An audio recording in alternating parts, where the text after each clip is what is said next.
তাইলে আমাদের দেহ কয় জিনিসের মাধ্যমে তৈরি?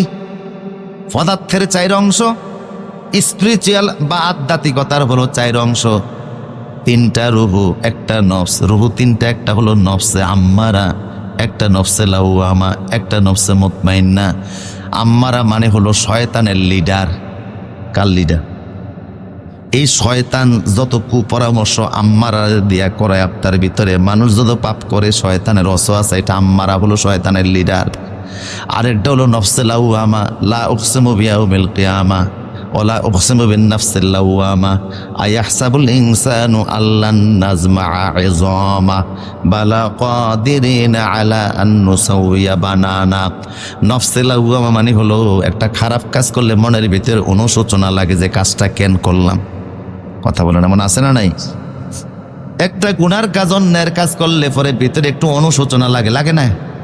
একটু অনুশোচনা লাগে, খারাপ লাগে, কেন কাজটা করলাম, না করলেও তো পারতাম। এই অনুশোচনা জাগ্রত করে যে নফস, এটা হলো নফসে লাওয়ামা। আর ভালো কাজ করলে মজা লাগে, আনন্দ লাগে, তৃপ্তি লাগে, এটার নাম হলো নফসে আম্মারা, নফসে মুতমাইন্না, এটার নাম নফসে মুতমাইন্না। আম্মারা মানে হলো শয়তানের লিডার, লাওয়ামা মানে হলো অনুশোচনা জাগ্রত করে, আর মুতমাইন্না মানে হলো ভালো কাজ করলে আনন্দ লাগে, মজা লাগে, তৃপ্তি লাগে, এটা হলো মুতমাইন্না। এই 3 প্রকার নফস প্রত্যেকটা মানুষের মানব দেহের ভিতরে আছে না নাই?